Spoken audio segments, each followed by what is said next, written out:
name is Te Malu Peter Whawhiu. I'm the Vice Chair of the International Board of the Movement of Amnesty International. It is an honour and a privilege to be asked to welcome our Amnesty International Secretary General, Dr. Agnès Callamard, who I know very well, of course.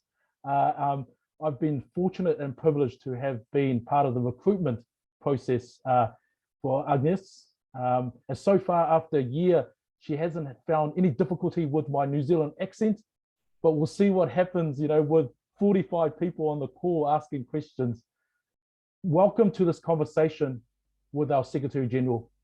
As you will get to see over the coming few minutes and time that you'll have with her, she's a wonderful person and a wonderful individual. In addition to that, she's a fantastic human rights practitioner, expert, but also is just all about a purpose of good and doing good for fellow human beings. And I'll let Agnès talk about what she was keen to talk to about tonight. However, I just wanted to say, Dr. Callamard, welcome. Tēnā koutou katoa, ngā mihi nui ki a koutou katoa.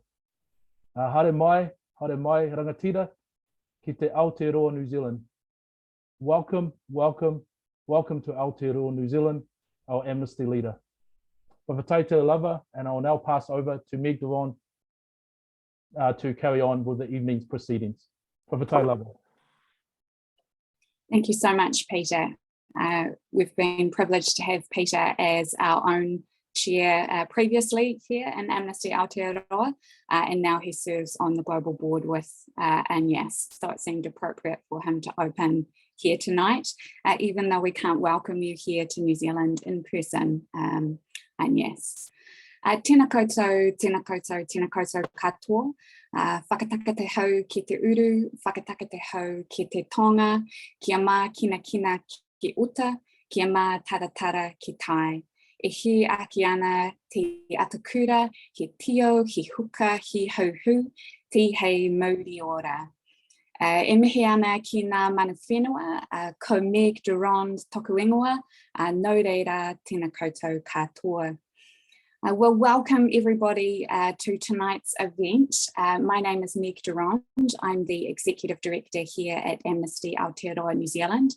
And it's wonderful to have you with us tonight. We know it's a really busy time of year, and we've had over 100 registrations tonight, including supporters, activists, other human rights practitioners, and many people that enable us to do work as Amnesty who give their time and money and support. A special thank you to Aucklanders if you're joining us. We know you've just come out of 107 days of lockdown, and so to spend another hour at home tonight with us, we very much appreciate it. We're really, really lucky, and in a moment I'll introduce you properly to Dr. Callamard. But just to let you know that whilst we have taken your questions that you've sent through, we only have an hour of Dr.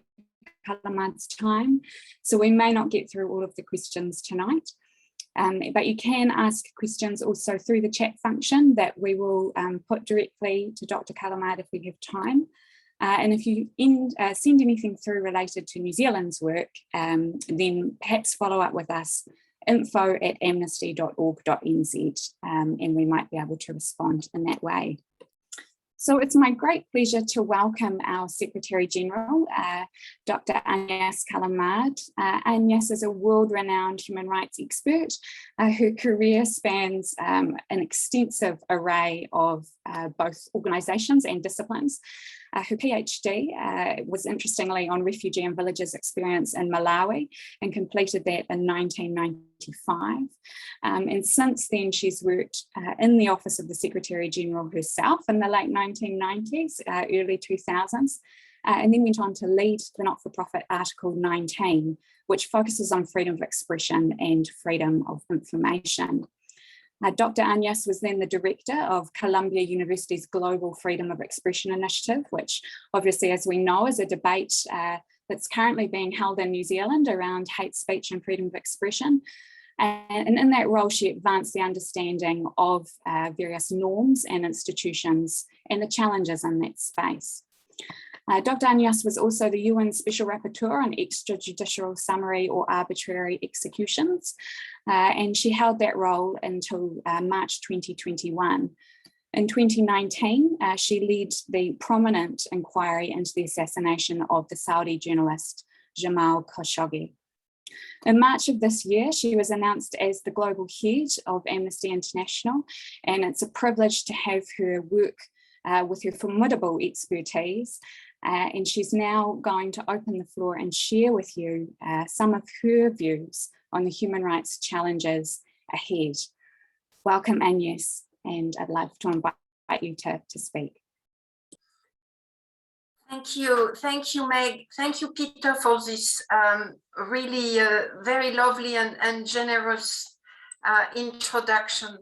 It's a pleasure to be joining you. I'm sorry I cannot do that in person yet, but hopefully, maybe COVID permitting, I can be there in person.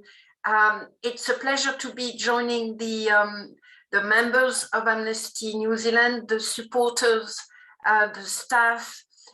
You are the backbone of Amnesty movement. You are the one through which campaigning, through which changes take place. And I am so grateful to you for your work, for your role, for your money, for your support in any kinds of forms. It makes us the organization that we are. And it is also through you that we have some chances to avoid the worst in a context, in an environment that has never been as challenging, I believe, for human rights, and indeed for humanity altogether, given the existentialist crisis that we are witnessing and indeed facing. So I'm afraid my speech to you tonight is going to be a bit gloom. So a little warning. It's not because I'm pessimistic by nature. Actually, I'm very optimistic by nature, and it's a good thing. I tend to see the glass half full. But I have to say, when I put my analytical hat on and historical hat on, and look at our environment, I do get very worried. I do get very worried that we are facing a mixture of challenges that altogether constitute a perfect storm from a human rights standpoint. And as an international community over the last few years, we have demonstrated mostly our inability to work together, to find common solutions and to implement them. So very quickly, nothing is going to surprise you in what I am pointing out. What kind of challenge are we looking for? We're looking at challenges that are historical in nature. In other words, they have not started, 1 or even 5 years ago. Climate change has been long in the making, but it is precipitating right now. And as we know all too well, because we are already witnessing the aftermath and the impact of climate change on communities around the world. But far worse is to come if we do not manage to get the temperature increase below 1.5 degrees. And unfortunately, right now, we're looking at 2.2 at the best. So climate change is really an existentialist threat for us all. We're also, it's not the only challenge we're looking at, unfortunately. The financial crisis of 2008 has never really been handled and solved. And not quite 20 years later, we're really living through the aftermath of that crisis. It is shown, exemplified by the increased inequality within state and between state. And while we are, as an international community, successfully fought against poverty, unfortunately, within the last few years, the indicators have gone rather bleak, and extreme poverty is again on the increase in many countries around the world. And inequality itself, because of its political implication, has become a very important source of instability and violence the world over. It's coming on top of other challenges, some of which I'm going to mention quickly now, historical in nature, the demographic divide between a very old global north that is aging very quickly and a very young global south. A staggering 90% of youth in the world are in the global south. And that again is reflected in some of the trends that are experienced, including around migration pressure. There is also the Industrial Revolution, in itself not necessarily a challenge. It's, you know, it's an historical phenomena, but this particular one, the information technology, biotechnology, robotics, all experts are suggesting that it will be the revolution with the greatest, deepest impact on human societies. And we don't quite know how far it's going to go. We certainly do not control it, but we do know that it could also contribute greatly to instability the world over. And then we are looking as well at the reshaping of the international global system. The conflict between the US and China is taking place in the front of our very eyes. It is bringing trade war, economic instability. It is bringing proxy conflict the world over. It is bringing normative conflict with each of the sides, embarking on the protection of what they believe to be the most important norms. And one side of that conflict is not necessarily espousing a human rights friendly agenda. Instead, what is being put forward are national sovereignty and a very narrow understanding of security as the leading normative values for the world. But they are not the only ones. I'm thinking of China here. We too in the West have greatly contributed to strengthening these particular norms, particularly since 9/11. The result is that human rights are being attacked by many sides, by many forces. And this has been going on for several years now. It is exemplified in many countries of the world by the rejection of values which we thought had been domesticated, had been enshrined in us, values around equality, values around the importance of human life, values around the protection of the most vulnerable. All of those are being questioned and indeed threatened, if not actively acted upon in many countries, not just in the so-called authoritarian state, but as well in old and new democracies. The best, most sad example of those attacks is the way refugees, migrants, asylum seekers are treated in many countries around the world. And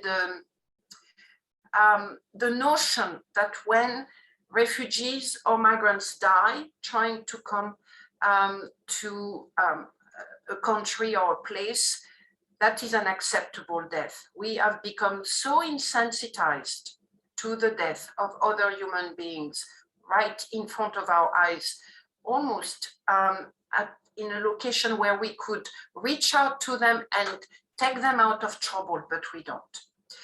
So that is my context. And when I look at it from an historical standpoint, all of my red lights are flagging, burning, very quickly. I often find that we are, from a European standpoint, in a 1930s context. And I'm being clear that this is a very European way of looking at it, but Europe in the 1930s brought about World War II, 60 million deaths, and brought about the Holocaust. So it has global implication for me to think that my environment is reminiscent of the period that brought the world to its knees. And when I think of where we are at now, of the abyss, in fact, that we are confronting, the challenge I ask of myself and indeed of Amnesty is whether the world will find the path to walk around the abyss, or whether the world will just jump into it. And indeed, for me, this is a challenge that we are confronting. And can we, at Amnesty International, help, contribute, insist, even shape the path so that we can, all together walk around the abyss that we are looking at. I am fully aware that Amnesty International is, in the scheme of things, not, the actor that can protect the world. But we certainly can play an important role, as we have in the past. We can do so through the work that we are going to do in implementing the strategic framework that we have just adopted, which I think is a great instrument to shape a way forward in the midst of such uncertainty and conflict. Why? Because it allows us to think in terms of economic rights and in terms of civic and political rights. It put the emphasis on freedom of expression, civic rights, the protection of civic space, but it also insists on us tackling inequality. It calls on us to embrace bold partnership. It asks of us that we re-energize our campaigning and that we find in ourselves the tools and the skills to do, to deliver change locally, but to also be global actors. So to me, we have everything in the framework to allow us to move forward. We can shape the normative world, and that is an important role for us. We have done so very well over the last 60 years, and there is much more we can do now. Amnesty International was instrumental in establishing the International Criminal Court, in establishing a convention against torture, a convention against enforced disappearance. We played a key role in the existence of the High Commissioner for Human Rights. All of those, this historical role, we now need to rethink of it in the environment that I have just described. And we need to do that quickly because we don't have 60 years to do everything. We have, in fact, in my opinion, a decade to protect the world. So within that decade, we must find the institution, imagine them, recreate them, protect them if we think they are good. That will strengthen the capacity of that international community to find common solution and work together in implementing it. We must, and I have some ideas around that, but let's not get into the details now. We must campaign on civic space, campaign on against inequality, campaign for women's rights, mentioning women's rights, because right now, one aspect of the challenges we are confronting is indeed the gender war.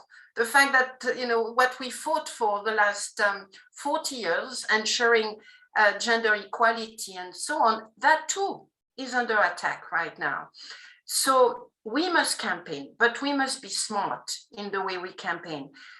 As an organization, we have developed over the last decade or so extremely very good tools to ensure that we can all be local actors of change. When I started at Amnesty, we still had this very weird rule that sections could not work on their own country. Indeed, staff could not work on their own country.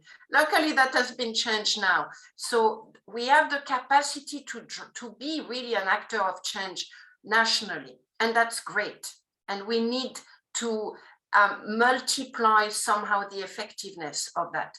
But we can't do that at the expense of being a global actor, because there will be no solution to the world we are confronting that is not global in essence. Even what has a local meaning has often global root causes.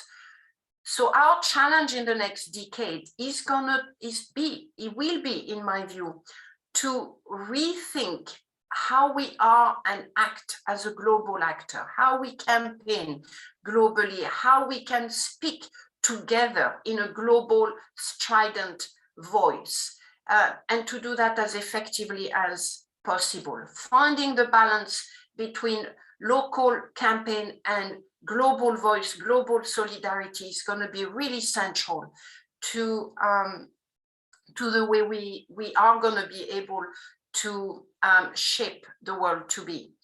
And to do so, we also need to protect ourselves. The protection of Amnesty, unfortunately, has become one of my priority right now, because when I started, Hong Kong was, and is, in fact, moving away from where it had been, which was, a good path toward the protection of fundamental freedom. And our sections and regional office could no longer operate there. But before Hong Kong, there had been India, which was attacked and closed down by a democratic government. Turkey, our Turkish colleagues have been facing tremendous personal and institutional problems.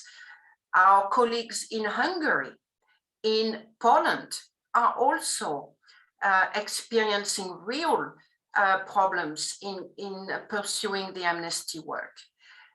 And I think, unfortunately, that we are going to see more and more of that as countries learn to stop caring for international pressure and learn from one another that they can actually go after us.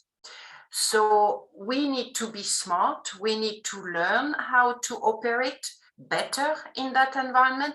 We need to look for alternative ways of working when we cannot either be physically present, or those that are present cannot necessarily directly, frontally challenge the authorities.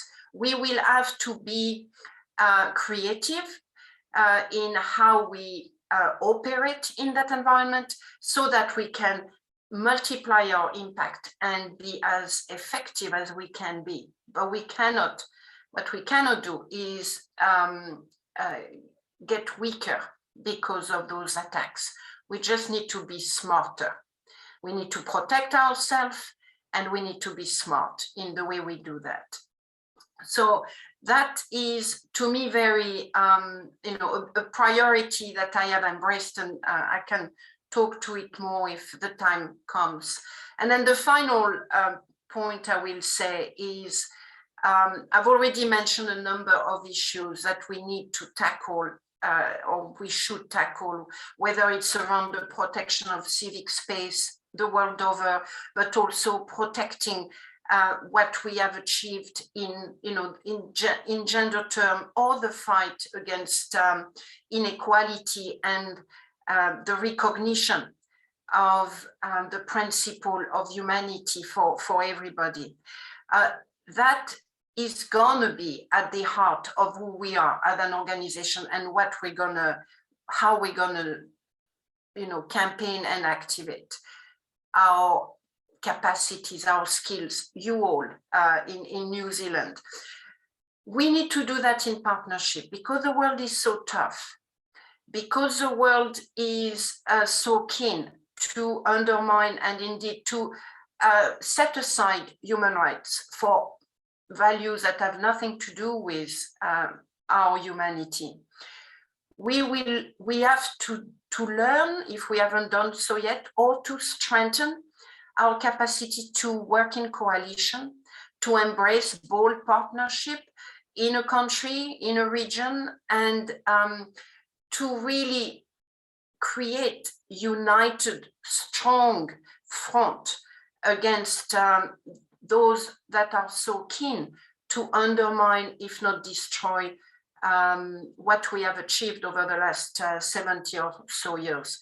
And in many cases, it's not just government we have to fight against. It's people within our own communities, our own countries. There are forces, there are the ultra-right movement, the populist movement, the anti-racist, the racist movement are very present the world over in every country that I have gone to or that I am encountering right now.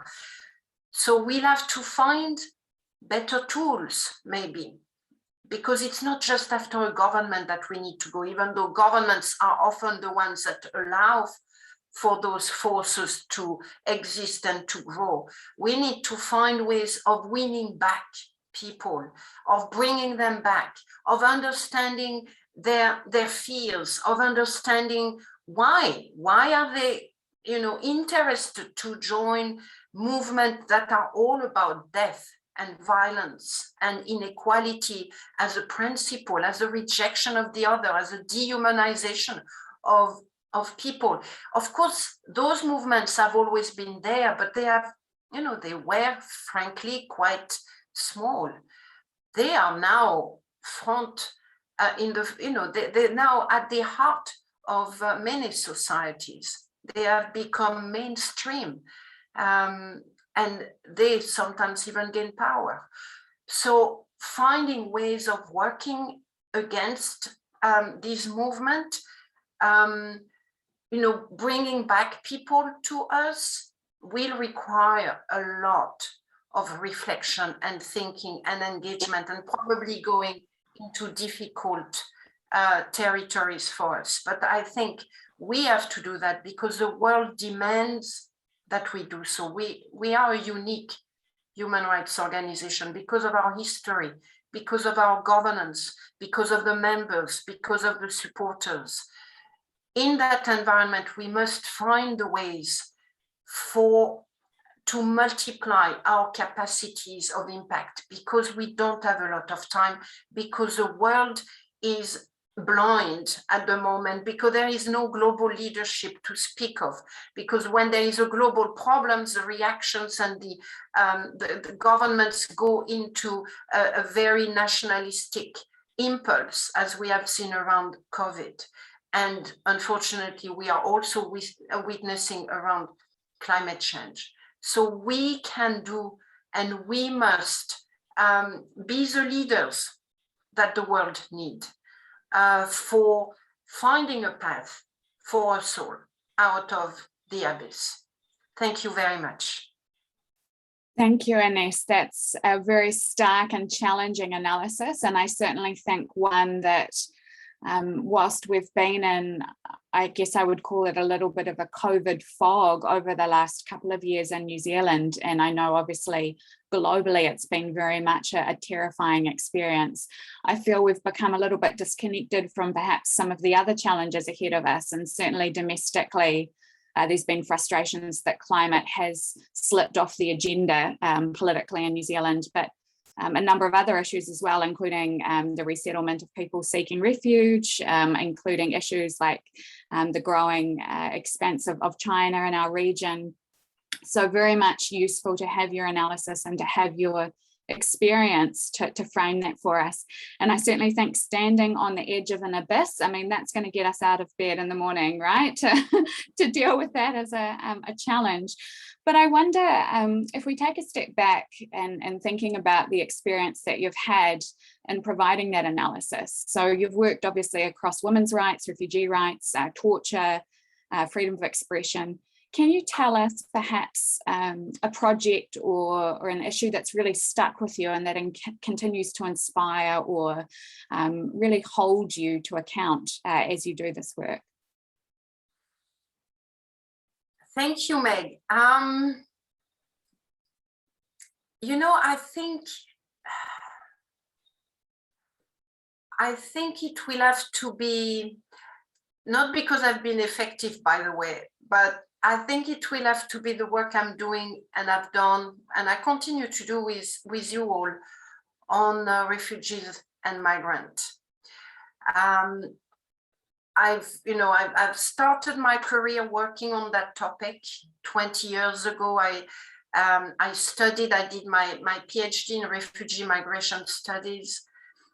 I worked with asylum seekers in the US and in Canada. I then did a lot of work in Africa in, what was at the time the largest refugee movement in the world, historically even. And then over the last, I'll say 5-6 years, I've been brought back to the topic. I did not touch it for many years, but when I was special rapporteur, I had just started being a special rapporteur on extrajudicial executions when one of the boat that was carrying people, I think it was in towards Greece, drowned. And there was this photo that went around the world of a little boy face against, and I just, I always remember that photo. I always have it in mind because, it is the reflection of our world in many ways. That the kids, even kids, are not protected, and they are dying right on the shore of the richest countries, historically and currently, of the country that could protect the world and is failing to even protect a couple of people crossing the sea. Yes, there are many more, but so I've worked on what I call the unlawful death of refugees and migrants. When I was a special rapporteur, I went on missions in Italy and in Greece, and I worked on the topic in other countries, including in the United States.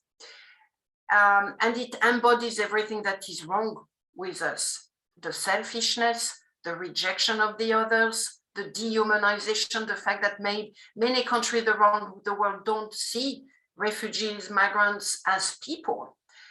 So much so that we see their death as a normal, as a deterrent, which is a deterrent that countries should be entitled to use.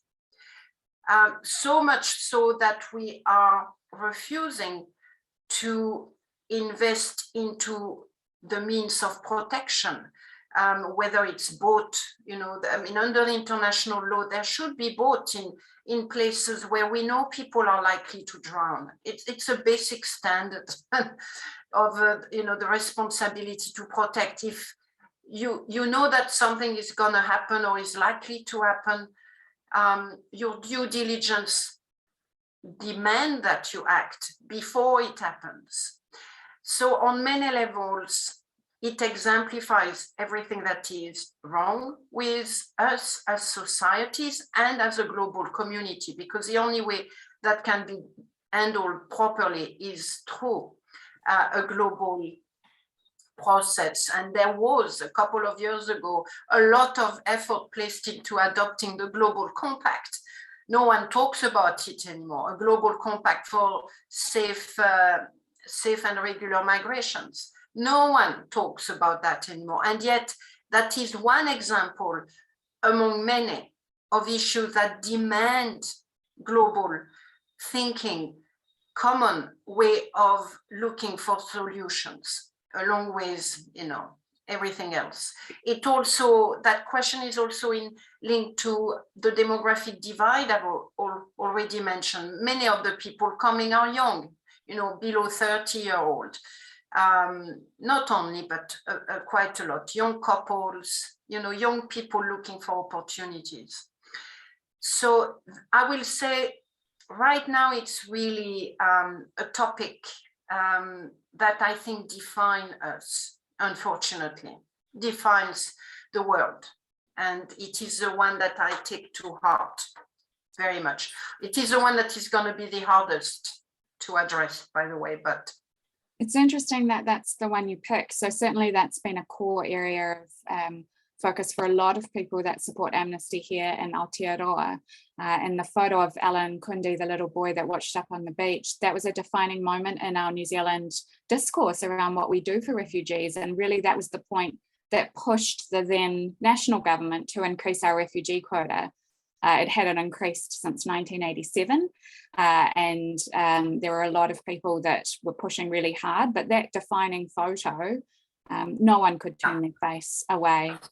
But interestingly, so New Zealand currently is grappling with the fact that they continue to put asylum seekers in criminal detention. So that's been a real issue of focus for us here in New Zealand as well, and many people on the call will have written to our government. They're now investigating that practice and hopefully will end it. So it's symbolic that's your focus. Interesting to hear that, because I was just in Poland a month ago and in Brussels last week. And the EU is now allowing Poland, Poland, Latvia and Lithuania to put them under criminal detention as well. So they call that emergency measures. Bad practice, policies and laws are going the world over faster than you can even imagine. Exactly. And I think many in New Zealand don't understand that some of these practices are occurring under the radar here, and they've been called out for it in the past. But one of the things that you touched on previously around, I guess, responses to some of the crises we're dealing with, certainly it's started to really impact here in New Zealand in a way that we haven't seen before in a long time, has been the COVID response. And obviously the initial fear of a global pandemic I guess meant that there was solidarity, and certainly in New Zealand we saw this outpouring of love and kindness, and I guess kind of this desire for us to be a team of 5 million. But what's been really I guess disheartening, but from an analytical point of view, interesting to see this year has been the crumbling of that social cohesion. And it really has occurred, I guess, as things have gotten worse and as issues of COVID mandates and vaccine mandates have come in. So in New Zealand, this is certainly a question that many viewers have asked tonight, both from the public and from within Amnesty. We've talked about Amnesty's position on vaccine mandates and vaccine certificates, but also about the global response on vaccines and inequity of access. So would you be able to shed a little bit more light on your view on those and Amnesty's work in this space? Absolutely. So let me begin with the vaccine nationalism, because that has been at the heart of one of the issue that has so angered me and continues to anger me. The fact that in the face of the fact, in the face of the evidence, our government, Western rich government again, are adopting and implementing global policies and practices that are again bringing us all to the abyss. I mean, there is only one way out of COVID. It's a global way. It's being repeated over and over again. I was reading an article yesterday around this new variant Omicron, which expert, not me, I'm not a scientific expert, but the scientific experts are saying, but, as long as we don't have a global vision for vaccination, as long as 3/4 of the world does not have access to vaccine, there will be more and more variants created, and they will be challenged. They will be challenging the vaccine that we found. Why is it that more than a year and a half into it, we still do not have a global vision for a post-pandemic world? Why is it that we don't have a global vision to bring the world out of this pandemic when we have the tools, when we have the money, when we have the instrument for it, when the UN is begging almost every day? And frankly, the UN has not been very strong on leadership, but here they are, the UN Secretary General, the head of the WHO, the head of IMF. I mean, every one of those global leaders for once are exercising global leadership by saying this is the only way. And our governments, I cannot talk about yours because I'm afraid I don't know, but I can talk about the US, Canada, the European state, the UK, are not doing what they should be doing. They are holding vaccines. They are failing to support COVAX or to strengthen COVAX, which is the mechanism meant to redistribute vaccine globally. It's not working well, but we can strengthen it. They are failing to demand the waiver of intellectual property at the WTO. They are failing to donate sufficient number of doses. Yes, they do a bit, but far from what is being required. So, I'm flabbergasted. I'm flabbergasted. When I think of it, I'm wondering, I mean, do our leaders want the death of, X percentage of the world? Why? Is it because the pharmaceutical companies are so powerful that they are actually the actors determining policies of life and death? I mean, we must ask the question why, by the way, because we don't do that often at Amnesty. We act, we campaign against the outcome. But I think it is an important question because it goes against everything that is in the public domain right now. So why is it that our governments are not adopting a global perspective and a global policy? I don't have an answer, but I think we need to keep asking the question.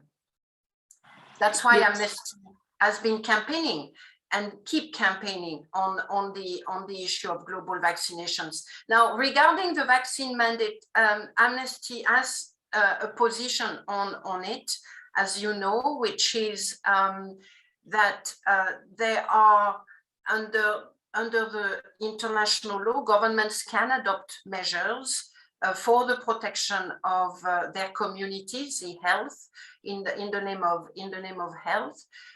Those measures must be necessary, they must be proportionate, which means that they must demonstrate that they are the only possible measures that can be adopted with the intended effect, and that there are no other measures that could deliver as good an outcome, which will not have a similar impact on individual freedom.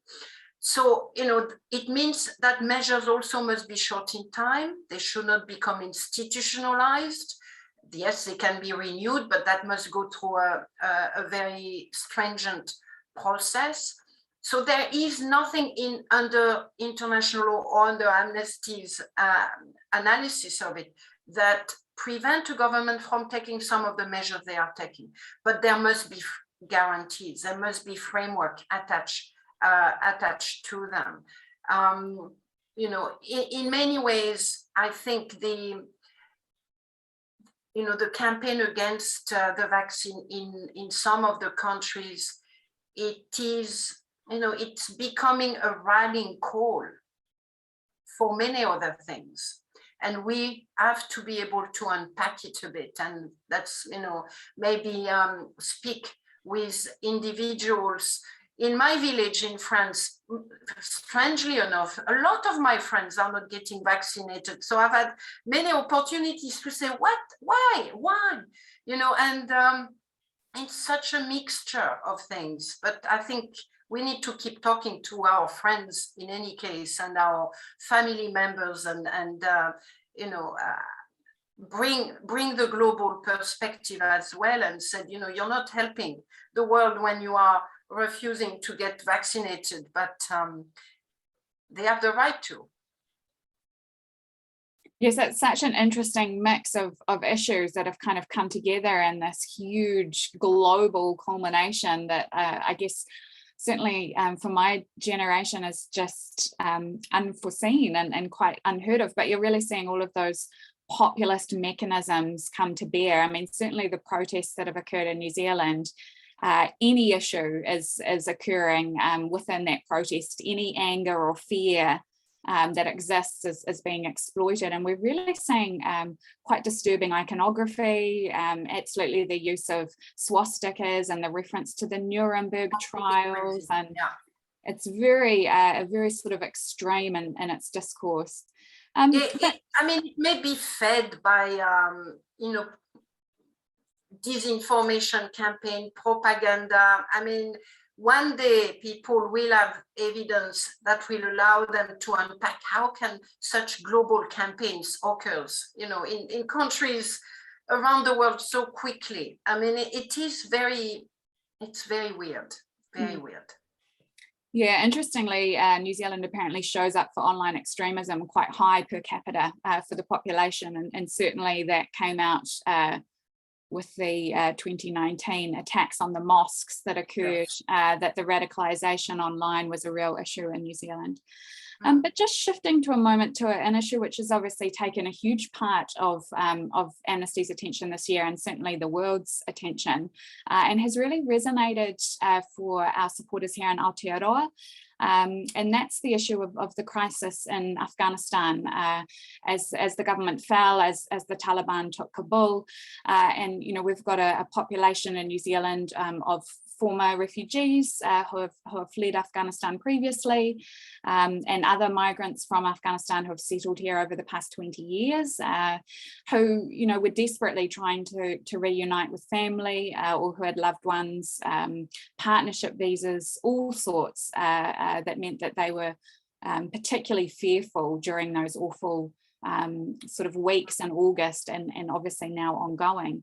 So can you tell us a little bit more about Amnesty's role in the crisis, and what the future holds for our work in Afghanistan? Thank you. So Afghanistan, it is another defining moment for our global community. The failures, of 20 years of investment, the fact that we fled in a couple of days, leaving people behind that had been on the front line of fighting for human rights, trying to extract them, under great problems and duress, and still trying to do that as we speak.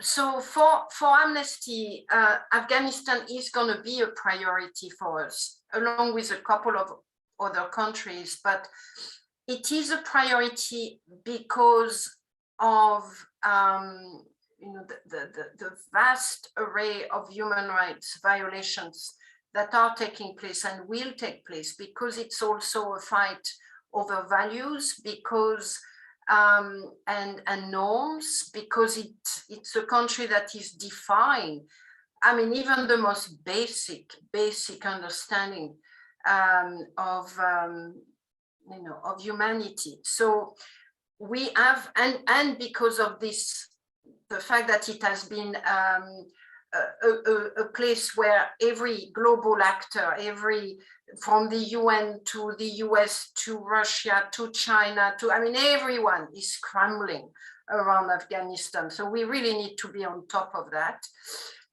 What have we done?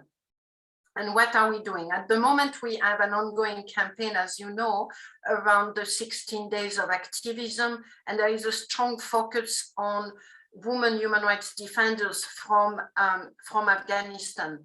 So the gender component of our work is going to be very key in Afghanistan. We've issued something yesterday, I think. Yes, yeah, I think I lose track of time. But yeah, it was yesterday that we issued a small report on the fact that under the Taliban, all basic services to women and to girls have been closed down, with dramatic implications for particularly shelters. We are doing that campaign on women human rights defenders. The plan is to keep the work on women's rights as a key priority moving forward. The calls are for the international community to support what can be supported in Afghanistan, including through financial support and looking at ways of providing humanitarian assistance under a very difficult context. Justice is going to be the other big topic. Justice past and justice present. Justice past because Afghanistan is, you know, a typical example of a country where impunity for the worst crimes has prevailed. And those worst crimes have been committed by all parties to the conflict. The government before it fell, the Taliban, the Islamic State, but also the coalition forces and the US. So we must find a way of talking about Afghanistan, which is around fighting against impunity and fighting for justice. By adopting an historical standpoint, by looking at all parties to the conflict rather than just the Taliban, I think we may strengthen, I don't know, but we may strengthen our impact, including on the Taliban behavior, because hopefully the idea is that they will see Amnesty's work and Amnesty's report not necessarily as one-sided, even though we take the side of the victims in all cases. But, you know, we need to really replace what's happening now within a bigger context. And impunity did not start when the Taliban took power. Injustice did not start when the Taliban took power. So our capacity to remind the world of that and to call for justice, including for the past crimes, I think could be very helpful in the way we're gonna have an impact. You know, the problem we are facing in many ways is that right now we can't, with great certainty, engage with the Taliban. It's, you know, it's not actually a recognized government. And it is an entity that presents such, you know, awful characteristics. Every time we call on them to do something, people do react quite energetically, saying, how can you ask the Taliban to do anything? They are so terrible anyway. Well, you know, we do need to engage with whoever has the authority and should act. It doesn't mean that we recognize them as a state or that we give them any kind of, you know, international authority, but we need to be able to call on actors to do something when they have the capacity to do it. And the Taliban has the capacity to do better. So we just need to engage with them as much as we can as Amnesty International. Yeah, I think that's such a vital point, and it's such a nuanced issue, which often gets lost in the headlines. And I think your point around impunity for crimes over the last 20 years is crucial as well. You know, obviously occupying forces, there's been a large amount of work done in that space as Amnesty. But certainly it's been a relief to see, I guess, the global movement swing into action, and there has been a large number of evacuations that have been supported by countries around the world as part of the Amnesty movement. So that's been one glimmer of hope. Now, and yes, I'm going to do a wee quick fire round if you're okay with that, because we've got about 5 minutes left and there've been so many wonderful questions. So perhaps if I just put them to you really quickly and we can see if we can get through a couple of them before we wrap up, because I'd love to end on a bit of an inspirational note if we could. But we've got a lot of very passionate supporters of Julian Assange on the call. And although we don't work on him as part of New Zealand Amnesty, I know the global Amnesty movement and yourself have spoken on it. So could you give us a quick comment on the imprisonment of Assange and Amnesty's position? Well, Amnesty's position is that he should be released. That he should not be extradited to the United States, that what's happening to him is politically motivated, that he is, one of probably too many examples of, political attacks, I mean, politically motivated attacks on one individual, and that at least within the United States, the implication of the charges are a threat to press freedom and to some of the values that we take very much to heart. So, that's, and he's right that, his health is under much, I will not say attack, but his right to health is undermined, has been violated. His conditions of imprisonment in the UK have been very problematic since he has been mostly under solitary confinement. So there's nothing good about the case. It's certainly terrible for Mr. Assange. It's a terrible indictment of our world and of so-called democracies, because every time countries that supposedly have adopted human rights, fundamental freedom as their the values upon which they are built, every time that they actually completely disregard those very values in such a glaring way, or indeed in a more discreet way, but every time they do so, it undercuts everything we try to do, because we need some good example around the world of how justice can be delivered. And frankly, at the moment, we have none. And indeed, we have many examples of where injustice is becoming the norm, including in countries where we will expect a different kind of behavior. So we need to keep campaigning. We need to keep asking for his release and, then do everything we can to ensure that he's not extradited to the US. I work. I over the years personally, before I joined Amnesty, I've been quite close to the case of Julian Assange. I know his lawyers very well; they are personal friends, and I know the Special Rapporteur Nils Melzer. That if your crowd is a pro Assange crowd, so they will know who Nils is. He's been campaigning endlessly as a special rapporteur on torture. He investigated the case and was, to his great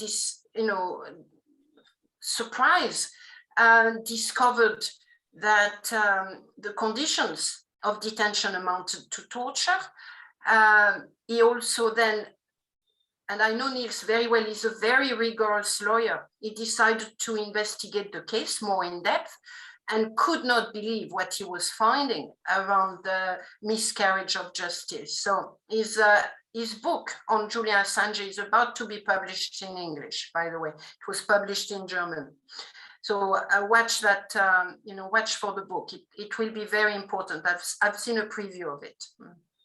Thank you, Agnès. And certainly it's pleasing to hear your perspective on it as well. And hopefully that gives those on the call solace that there are strong voices out there advocating on the global stage. So just before we wrap up, could I ask just quickly, what inspires you? What gives you hope as part of Amnesty or indeed in everyday life? Many things give me hope. Otherwise, I would have given up and picked a different career probably, and certainly in view of the state of the world. Look, I wanted, when I have that opportunity, I do want to raise the alarm. That's why I am because I truly believe we are in a critical juncture. So that's why I am seemingly gloom. I do believe the world is really looking at an abyss.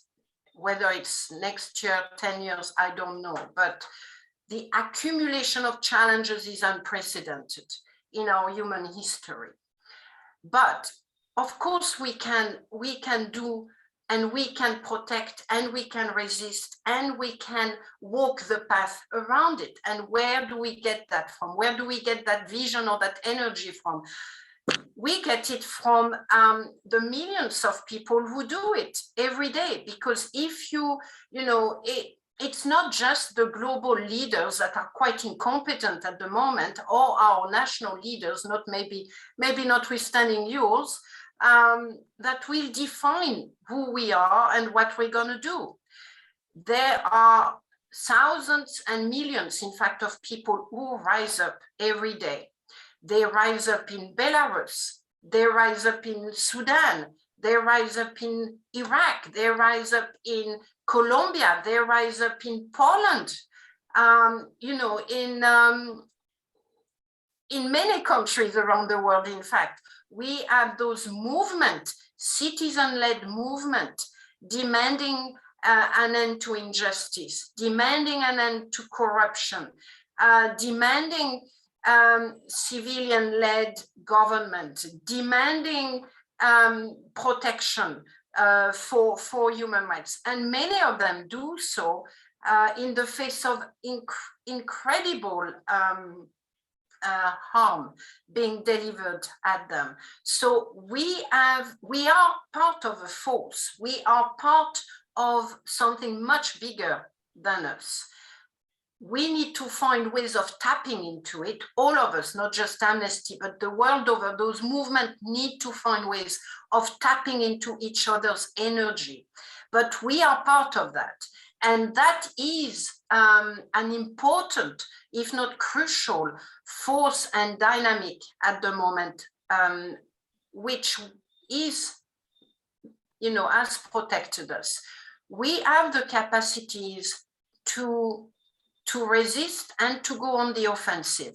If we look at a movement like the LGBTI movement, over the last decade, it did not just sit and resist the onslaught delivered at them.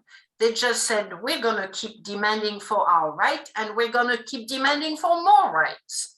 And they have been quite successful, because who would have believed 10 years ago that marriage equality will have become, frankly, almost a global norm? Not quite, but it's amazing. If I had met you 10 years ago and said, let's fight for, the right of marriage of gay couples, maybe 15 years ago, people would have said, oh, come on, that cannot be a priority. People are going to go against it and blah, blah, blah. They did, but that did not stop us. And in many places where that norm is now adopted as law, people have shifted their views on that question. So it is an example of how, in the face of much uncertitude and disagreement, you can keep pushing for new norms. Absolutely. You know, and this is not the only example. So there are more formidable examples, and we just need to look at our own history of what we have achieved over the last 60 years, from the release of imprisoned individuals to the campaign against death penalty. The motto of Amnesty, which is people working for people, people campaigning for people, that has never been more important.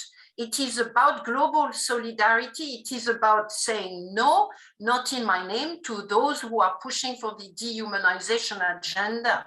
So Amnesty has in its history and practice everything that is needed for us to be the force, one of the force that will not only resist those attacks, but that will go on the offensive, that will find ways of, you know, that will imagine and create the path forward where the leaders are failing. Civil society has a crucial role to play, because we are looking, as you know, as democracies are very weak. Political parties are not delivering the way they did. The economic system is also at a very difficult point in its historical development. The UN, international institutions are not great. And you could say, my gosh, what are we going to do? We have us, and we are a formidable force. And I'm not the only one to say that the way forward right now is for civil society to regain and to gain some place, some position of power where it can define the path forward. And Amnesty is in a formidable position to do so. So with you, let's go. That is a note of pure inspiration to end on. And I certainly think the individuals make up the movement. So all of those individual inspirational stories, as you say, make up a global movement for change. And certainly many people from civil society on the call tonight, and including journalists and other people who are part of that fight. So wonderful to hear your words, Agnès. Now I'm very aware it's very early in the morning for you, and it's in the evening for us. So on behalf of Amnesty Aotearoa, thank you for joining us tonight. And yes, thank you for joining us from all the way across the sea, and to everybody else on the call, thank you. I'm just going to end with a really short karakia, a Māori karakia blessing, to send us on our way after this hui. Ka whakaere te tapu, kia wātia ai te ara, kia tūriki whakataha ai, kia tūriki whakataha ai, haumie, huie, tai kie. And that sends us on our way, united together. So thank you so much, everyone, for your time, and we'll end the call now. Go well. Ka kite anō. Thank you. Bye-bye. Bye, everyone.